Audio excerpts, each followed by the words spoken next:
Series 4 and 5 tier list time. I'm collection level 23,000. I own every single card on this list and have played with them a great deal. Let me give you my rundown on which cards I think are good, bad, otherwise, and why for Marvel Snap's most expensive groupings. There's no doubt about it. The number one card on any Marvel Snap Series 4 or 5 tier list right now should definitely be High Evolutionary. It's not just a key card in a top deck in the format. It is the key card that is not replaceable in multiple top decks in the format. There's High Evolutionary Lockjaw. There's High Evolutionary Location Control with things like Storm, Spider-Man, and Professor X. There's High Evolutionary Abomination variations, playing things like Luke Cage and Scorpion and Hazmat to really leverage those penalties on your opponent's board. High Evolutionary is a phenomenal pickup if you want to be playing a variety of the best decks in Marvel Snap right now, and it's a perpetually Series 5 card to boot, so in terms of economic progress, it's also a great pickup from that perspective as well. If you're going to make an argument that High Evolutionary wasn't firmly at the top of the metagame, the other deck that you could make a case for is the Bounce variations, and Kitty Pryde is a key card inside of all of those. If you're someone that started playing Marvel Snap after they gave a copy of Kitty Pryde to everyone for free, she's a very high priority pickup, not only because she's good and irreplaceable inside of the Bounce decks, but she's also just a generically good card that you can pair with things like Angela and almost any other Marvel Snap deck idea that you'd like to be working on.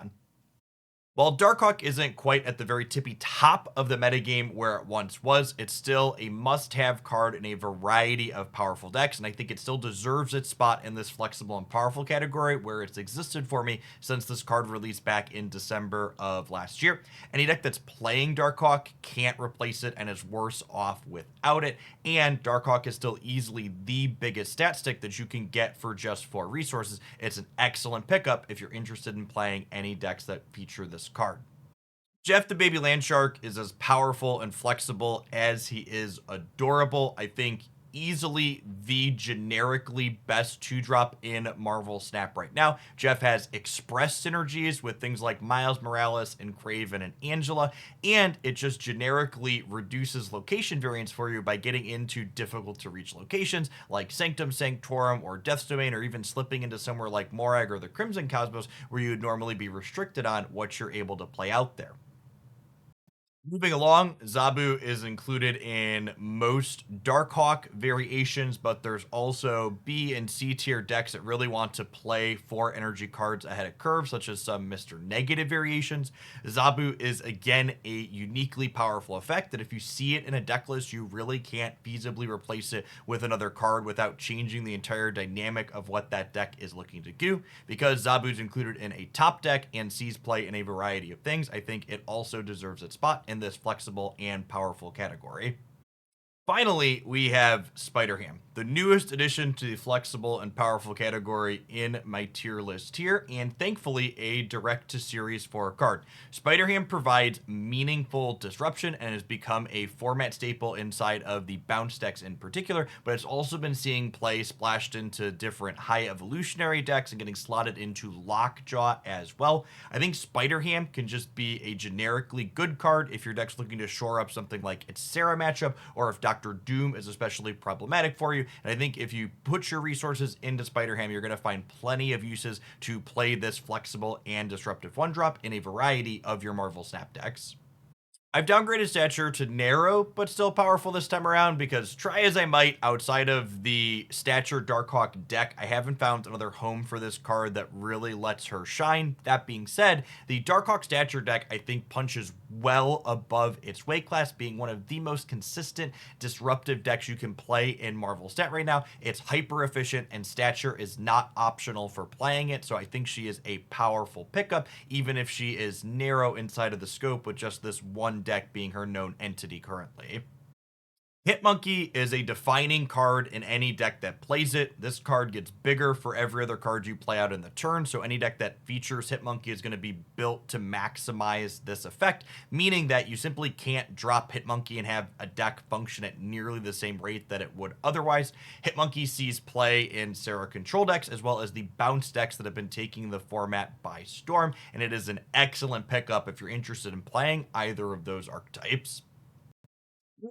To cards that are just fine, we have Silk as a new reasonable 2-drop. While she moves around the board in a little bit unpredictable manner, her ability to slide side to side is beneficial into certain locations like Death's Domain or Sanctum Sanctorum, for example, and she has move synergy with things like Miles Morales, Craven, and Angela, so she does see play in a number of decks. She's also a card that you can just kind of put into almost any deck in the format that's able to fill up its location, since filling a location up allows you to have some control over where she jumps around the board, and her stat line is very good. 5 points of power for 2 resources means that she's very reasonable and deserves her spot, in my opinion, in this tier. Iron Lad sees play in some B tier Patriot decks, as well as some play inside of Zabu variations, but in my opinion, none of the decks that are playing Iron Lad are top decks in the format. I think Iron Lad's an incredibly fun card, and it does add value to a number of decks that it's included in, but I also don't think it's irreplaceable in any of those deck lists. So while it's nice to have, it's not a high priority pickup, because your deck's not going to get that much worse if you replace Iron Lad with something else that fits into whatever archetype that's being played. I've downgraded Nebula from flexible and powerful to flexible and fine this month, in part due to the rise of the bounce decks. That only does more copies of Kitty Pride neutralize Nebula's ability to grow larger, since Kitty can play out to her location every single turn. But in order to combat the bounce decks that have been really popular, Killmonger has been existing in more and more deck lists in the format, which Nebula is an innocent bystander to getting cleaned up by, since she is also a 1 energy play. Null has been side graded on my tier list from the last time that we talked about this card. It is no longer in the powerful category, but I also have it marked as flexible as opposed to narrow like last time. Previously, Null had basically only been seeing play inside of Galactus decks, who we'll get to in a moment, but there's been some destroy variations popping up around the fringes of the format that have been playing Null in a much more honest manner as a powerful over-the-top 6-drop. So the fact that Null is being played in a couple of different archetypes now, as well as some random off-meta brews, I think makes it deserve the flexible tag as opposed to the narrow category that I've been putting it in previously. I also think Null's a pretty reasonable pickup overall if you're interested in playing one of the decks that features Null. There isn't really another card in the game that fills this same role, and it's pretty unique in what it brings to the table, especially for the Destroy archetype. Stegron is a card that I will continue to beat my drum for. Being able to move things around on the game board is really powerful. Dictating where your opponent's cards end up at can put a real wrench into their plans. And that's even before you get into the fact that it has express synergy with things like Miles Morales and Craven.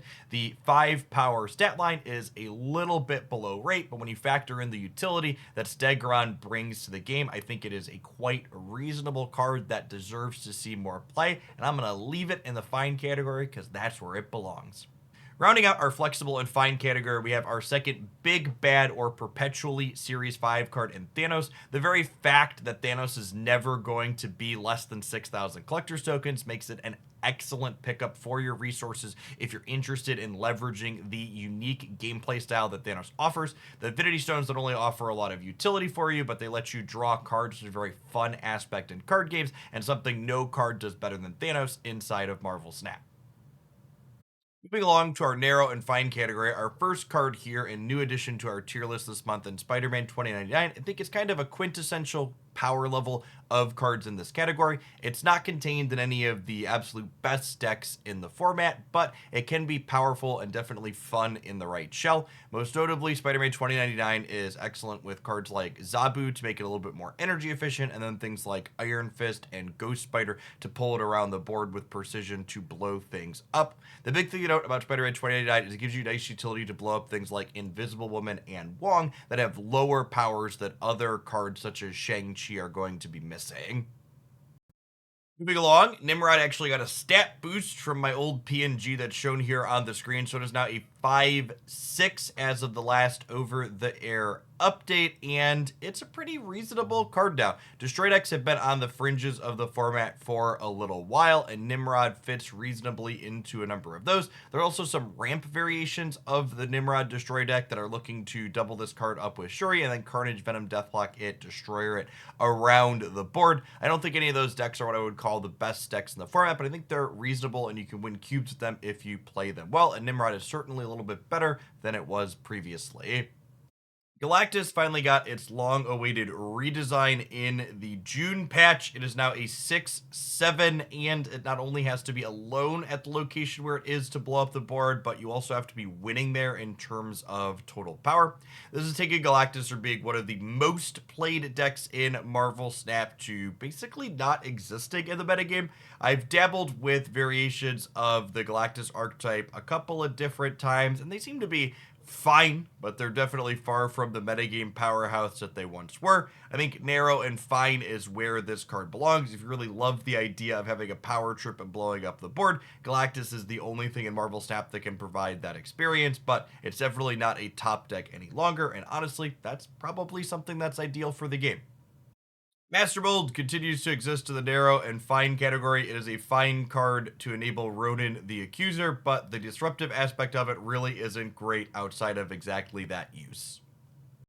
MODOK is probably the worst he's been since the card was added to the game because of the addition of Spider-Ham. The best MODOK decks are ones that are discarding things like Apocalypse or occasionally Helicarrier, and getting either of those cards porked means that they can no longer return to your hand after MODOK bins them.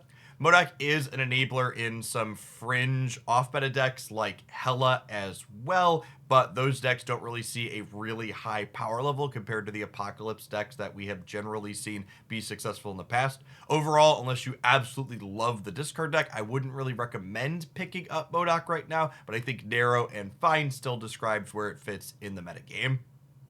Teenage Warhead is another card that I think fits appropriately in this narrow and fine category, but she's also not one I would recommend picking up. While a 3/5 is a little bit bigger than she was before, the metagame considerations just aren't really favorable for a tech card like Teenage Warhead at the moment. There's a lot of bounce decks running around or high evolutionary lockjaw decks that can play a Wasp in front of their big thing, so it's just really difficult to be able to put any sort of meaningful board pressure out with Teenage Warhead, and a lot of the top decks can just throw something cheap into her path to blow her up without really thinking twice about it, losing you a lot of tempo.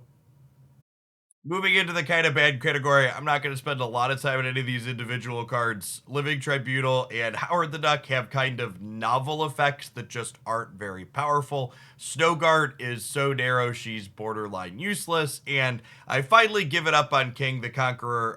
It's never really been good on ladder because of the amount of time that it wastes for the information that it provides, and it's just not seen any amount of success inside of Conquest where I thought it might be its niche. Honestly, similar to Galactus, I think it's probably good for the game that Kang's not a particularly great card, because adding an extra 45 seconds to every game of Marvel Snap sounds not wonderful, but the kind of bad branding definitely is earned by this big bad. To wrap up on some economic reminders that could impact your decisions on which cards to be picking up with your collector's tokens, High Evolutionary, Thanos, Galactus, and Kang are all perpetually Series 5 cards, meaning they are 6,000 collector tokens today and likely for the foreseeable future. The 4 cards below here, what I have titled as likely downgrades: Living Tribunal, Howard the Duck, Snowguard, and Teenage Warhead. These are speculations on which cards in these groupings I think are most likely to downgrade from their current series to a lower series in the not too distant future. It is worth noting that they haven't announced downgrades for the July patch, which is coming on the 11th, meaning the soonest these cards could downgrade is August. So if you really love the idea of any of these cards, picking them up now is probably fine, but as we get closer to that August patch, I would be more weary, because I would wager these cards are likely to become cheaper when that rolls around. Snap the like button if you enjoyed today's musings. Appreciate everybody that made it all the way to the end. Happy snapping, folks.